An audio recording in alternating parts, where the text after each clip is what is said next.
আপনারা ইতিহাস জানেন বেলাল হাবশী রাদিয়াল্লাহু তাআলা আনহু কেমন ছিলেন। বেলাল রাদিয়াল্লাহু তাআলা আনহু উনি কোন নবীর বংশে ছিলেন না, নবীর বাবাও ছিলেন না, নবীর ছেলেও ছিলেন না। হযরত বেলাল হাবশী রাদিয়াল্লাহু তাআলা আনহু এত জলিল কদর সাহাবী হয়েছেন, রাসূল করিম সাল্লাল্লাহু আলাইহি ওয়াসাল্লাম মেরাজের রাতে জান্নাত পরিদর্শন করেছেন। জান্নাত পরিদর্শন করে আয়েশা দুনিয়াতে বলেন, বেলাল তুমি কি আমল করো? ইয়া বেলাল মাযা আমিলতা, তুমি কি আমল করো? কেননা জান্নাত পরিদর্শন করার সময় আমি আমার সামনে তোমার পায়ের কদমের আওয়াজ আমি শুনতে জান্নাতে পেয়েছি। রাআই সামিআতু খশখশাতা কদমাইক, তোমার দুই কদমের খসখস আওয়াজ, হাঁটার আওয়াজ আমি জান্নাতে শুনতে পেয়েছি। কেন রে ভাই? বেলাল হাবশী রাদিয়াল্লাহু তাআলা আনহু কেমন জলিল কদর সাহাবী ছিলেন, কত বড় মর্যাদাওয়ালা সাহাবী ছিলেন যে ওনার পায়ের কদমের আওয়াজ জান্নাতের মধ্যে আল্লাহ রাসূল শুনতে পেয়েছেন। হযরত বেলাল রাদিয়াল্লাহু তাআলা আনহু কোন নবীর বংশে ছিলেন না, নবীর বাবাও ছিলেন না, ছেলেও ছিলেন না, নবীর মক্কা মদিনা যার জন্ম হয় নাই। হযরত বেলাল রাদিয়াল্লাহু তাআলা আনহু অনেক বড় একজন জলিল কদর সাহাবী ছিলেন। শুধুমাত্র একটাই জিনিস, তাকে শত শত আঘাত, শত শত বাধা বিঘ্নতা, ইসলামের জন্য যত কষ্টই আসছে, জীবনে কোনো কষ্টের মোকাবেলায় তিনি আল্লাহর শরণ থেকে গাফেল হয় না। বেলাল রাদিয়াল্লাহু তাআলা আনহু চেহারার দিক দিয়ে আসওয়াদ ছিলেন, কালো ছিলেন, নিচের ঠোঁট অনেক মোটা ছিল, চোখগুলি বাসানো ছিল, চুলগুলি কোকড়ানো ছিল। সুন্দরের বেলায় যদি বলেন তার নমুনা এত কালো ছিল, বাংলাদেশে এর নজির খুঁজে পাওয়া অনেক কঠিন হবে। আমার ভাইরা, বেলাল রাদিয়াল্লাহু তাআলা কিভাবে এত দামি হলেন? অন্য কিছু না, তাকে যখন আঘাত করা হয়, একজন হাবশী গোলাম হওয়ার কারণে, আল্লাহ রাসূল সাল্লাল্লাহু আলাইহি ওয়াসাল্লামের কাছে ইসলাম গ্রহণ করার কারণে ওনার মুনিবের পক্ষ থেকে এমন আঘাত আসছে, এমন ভাবে আঘাত করা হয়েছে, বুকের উপরে পাথরের চাপা দেওয়া হয়েছে, আগুনের আংরার মধ্যে তাকে শোয়া দেওয়া হয়েছে, পিছন থেকে গোশতগুলি গলার মধ্যে শিকল লাগায়া আগুনের আংরার মধ্যে পাথরের আগুনের মধ্যে তাকে শোয়া টাইনা টাইনা নিয়ে গেছে। বুকের মধ্যে বিশাল বড় পাথরের বোঝা ঢেলে চাবুক দিয়া বাইরেতে শরীরের এমন কোনো জায়গা নাই যেখানে চাবুকের আঘাত লাগে নাই। শুধু বলছিল, ছেড়ে দাও, ইসলাম ধর্ম তোমাকে ছাড়তে হবে। হযরত বেলাল হাবশী রাদিয়াল্লাহু তাআলা আনহু বলেন, আমাকে মারতে পারো, আমাকে তুমি আঘাত করে করে শেষ করে দিতে পারো, কিন্তু আমার দিলের মধ্যে এমন রব পয়সা গেছে, যতই আঘাত করো আমার দিল থেকে ওই রব আর কোনদিন বের হবে না। আর বলতেছিল, এই আমার মুনিব, আমার হাতটা এমন একজন মহামানবের হাতের সঙ্গে লেগে গেছে, জীবনে কোনদিন সেখান থেকে আমার হাত ছুটবে না। আঘাত করতে পারো, করতে করতে মেরে ফেলতে পারো, আমি বেলালের হাতটা সেখান থেকে আল্লাহ রাসূল থেকে ছুটবে না, আর আমার দিল থেকে রবকে কখনোই বের করতে পারবে না। আমার ভাইরা, আল্লাহু আকবার বলতেন আঘাত করতে করতে জবান দেওয়ার শব্দ আসে না, সর্বশেষ বলতেন আহাদ আহাদ আহাদ আহাদ বলতেছিল। আল্লাহর নামটা তার মুখ থেকে এক সেকেন্ডের জন্য পৃথক করতে পারে না। এই ছিল সাহাবায়ে কেরামের জজবা, এই ছিল সাহাবায়ে কেরামের ঈমান। সামান্য কিছুতেই ঈমান বিক্রি করে দাও হবে না, সেটা ইতিহাস নয়। আমাদের ইতিহাস হলো সাহাবে আজমাইনদের ইতিহাস। আমাদের ইতিহাস বেলাল হাবশীর নির্যাতনের ইতিহাস। আমাদের ইতিহাস হলো সাহাবে আজমাইন নিজের জীবনকে অকাতরে ইসলামের জন্য বিলিয়ে দেওয়ার ইতিহাস।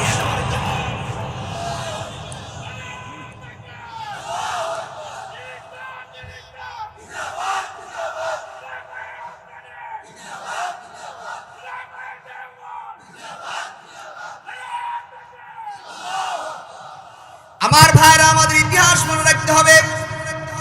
আমাদের ইতিহাস হানাফি মাযহাবের ইমাম আল্লামা ইমামে আজম আল্লামা ইমাম আবু হানিফা রাহমাতুল্লাহি আলাইহির ইতিহাস, যিনি জেল খাটতে খাটতে জেলের ভিতরেই মারা গেছেন। আমাদের ইতিহাস হুসাইন আহমদ মাদানী রাহমাতুল্লাহি আলাইহির ইতিহাস, যিনি মাল্টার দ্বীপে দীর্ঘ 4 বছর পর্যন্ত মাল্টার দ্বীপে আবদ্ধ ছিলেন। আমাদের ইতিহাস সাহাবে আজমাইনদের ইতিহাস, উলামায়ে কেরামের ইতিহাস, সেই সাহাবে আজমাইনদের ইতিহাস, যিনারা আল্লাহ তাআলা কোরআনে কারীমে সাহাবে আজমাইনদের কথা বলেছেন। মুহাম্মাদুর রাসূলুল্লাহ, মুহাম্মাদুর রাসূলুল্লাহ ওয়াল্লাযীনা মা'হু আশিদ্দাউ আলাল কুফফার ওয়াল্লাযীনা মা'হু আশিদ্দাউ আলাল কুফফারি রুহামাউ বাইনাহুম তারাহুম রুকআন সুজদান ইয়াবতাগুনা ফাদলান মিনাল্লাহি ওয়া রিদওয়ানা। সাহাবে আজমাইনদের ইতিহাস ছিল, এক নম্বর তাদের ইতিহাস আশিদ্দাউ আলাল কুফফার, বাতিলের সামনে তারা কোনোদিন মাথা নত করে নাই। এটা হলো আমাদের ইতিহাস। বাতিলের সামনে কোনোদিন মাথা নত করা যাবে না। মুসলমান জাতি কখনোই মাথা নত করার জাতি নয়। মাথা উঁচু করে দাঁড়িয়ে থাকার জাতির নাম হলো মুসলিম জাতি। আমরা তো অনেক সময় গর্বের সাথে বলি আমরা ব্রাহ্মণবাড়িয়ার মানুষ, ঠিক না? ব্রাহ্মণবাড়িয়ার মানুষ সবচেয়ে সাহসী, কেননা আল্লাহ আমাদের জন্ম দিয়েছে ইন্ডিয়ার সাথে, বর্ডারের সাথে। কেননা প্রয়োজন হলে এমন সাহসী লোকের দরকার আছে। প্রয়োজন হলে যেন ওই ভারতের সাথে যারা আছে, ইন্ডিয়ার পাশে যারা আছে, মুসলিম জাতি যারা আছে, মুসলমানরা যারা আছে, আমাদের যত বর্ডারের সাথে আছে, এর মধ্যে ইন্ডিয়ার সাথে আমাদের জন্ম হয়েছে। প্রয়োজনে যেন সাহসী মানুষের প্রয়োজন হলে যেন আমরা সাত কদমে থাকতে পারি, ঠিক কিনা বলেন? আমার ভাইরা, সাহাবে আজমাইন আশিদ্দাউ আলাল কুফফার, সাহাবে আজমাইনের প্রথম গুণ ছিল কাফেরের সামনে মাথা নত নয়। কাফেরের সামনে খুব বাঘের মতো থাকবে, সত্য থাকবে। 2 নাম্বার রুহামাউ বাইনাহুম, আপোষে অনেক দরদি। সাহাবে আজমাইন আপোষে কি থাকবে? সাহাবে আজমাইনের গুণ ছিল আপোষে দরদি হওয়া, একে অপরের জন্য দরদি হওয়া। আজকে তো সেটা নাই। কেউ যদি মুসিবতে পড়ে, পারলে মাথার মধ্যে পা দিয়া চাপ দিয়া আরো মুসিবতের মধ্যে ফেলাইয়া দাও। সেই গুণ থেকে বের হয়ে আসো। কোনো ভাই যদি কোনো সমস্যায় পড়ে, কোনোদিন কোনো বিপদে পড়ে, পারলে সহযোগিতা করো, না পারলে সরে যাও। কিন্তু আঘাত করো না, আঘাতের উপর আঘাত করো না। মানুষ যদি বিপদে পড়ে, পারলে পাশে দাঁড়াও, আর না হয় দূরে থাকো, মানুষটাকে উদ্ধার করার চেষ্টা করো। এটাই ছিল সাহাবায়ে কেরামের আদর্শ। আর না হয় তুমি যদি মানুষের বিপদের পাশে না দাঁড়াও, একদিন তোমার পাশে কেউ দাঁড়াবে না, একদিন তোমার জানাজায় কেউ দাঁড়াবে না, তোমার জানাজা পড়ার জন্য লোক খুঁজে পাবে না, যদি তুমি তোমার মানুষের বিপদের সামনে যদি না থাকতে পারো। মানুষ যখন বিপদে পড়বে তখন তাকে উদ্ধার করো, মানুষকে আগে উঠাও, মানুষকে গর্তের থেকে আগে উঠাও, তাকে মেরে ফেলো না, আগে উঠায়া তারপর বিচার করো। যদি বিচারের কার্য বিচার হয়ে থাকে, অন্যায় করে থাকে, বিচার করো, কিন্তু তাকে আঘাতের উপর আঘাত করো না। এটা সাহাবায়ে কেরামের গুণ নয়। সাহাবায়ে কেরামের গুণ ছিল রুহামাউ বাইনাহুম, আপোষে দরদি হও, একে অপরের প্রতি আন্তরিক হও, দরদি হও।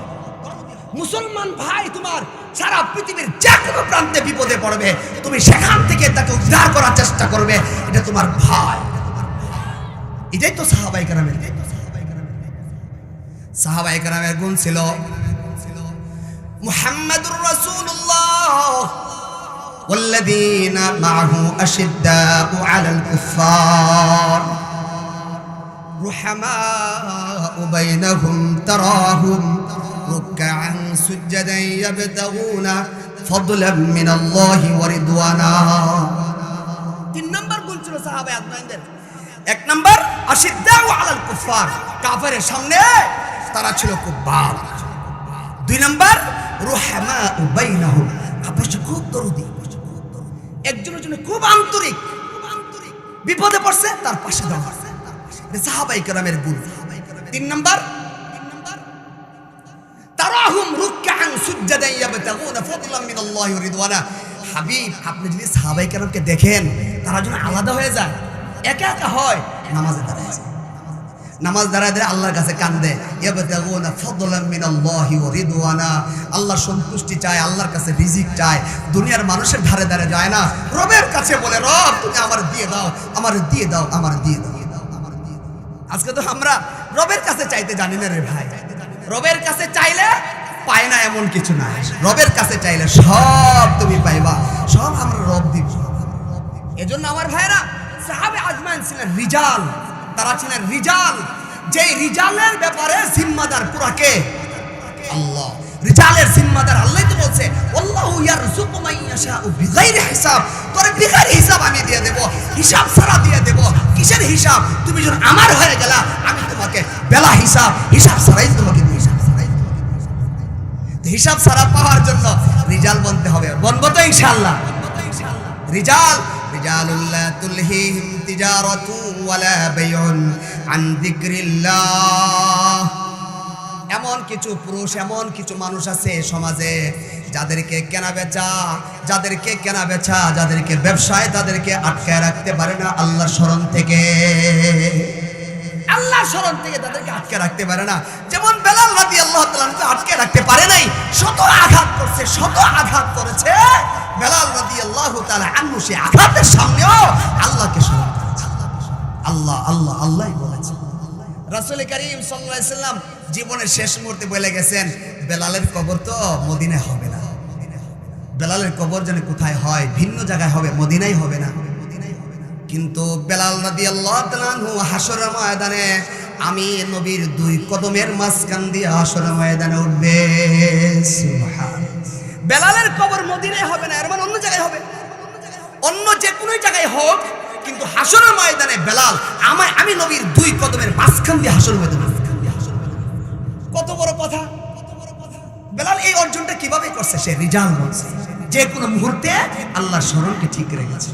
এজন্য আমার ভাইরা, আশুগঞ্জবাসীর জন্য, আমরা যারা আশুগঞ্জ ব্যবসায়ী বন্দর, এটার মধ্যে আমাদের সবচেয়ে বড় কথা হলো, ভাই আমরা যদি রিজাল বলতে পারি, আমরা যদি আল্লাহর জন্য বলতে পারি, আমরা যদি শত সমস্যা এবং শত ঝামেলা এবং শত অবস্থায় যেখানে আমি থাকি না কেন, সেখানে যদি আমার রবের কথা স্মরণ থাকে, নামাজের কথা স্মরণ থাকে, আমি যথেষ্ট আল্লাহর কাছে পরিপূর্ণ একজন আমার বান্দা হয়ে যেতে পারবো না ইনশাআল্লাহ। শত বাধার মোকাবেলায়, শত ব্যবসার ঝামেলার মোকাবেলায়, গাল্লার যত পেরেশানি থাকুক, গাল্লা তো মসজিদ আছে, আমাদের হুজুরের মসজিদ আছে, গাল্লা সেখানে তো দাঁড়ায় ওখানে নামাজ পড়া যায়। নামাজ যদি আমি যথাযথভাবে রাখি, রব তো বলছেন তুমি রিজাল, তোমার জিম্মাদারি নামাজ।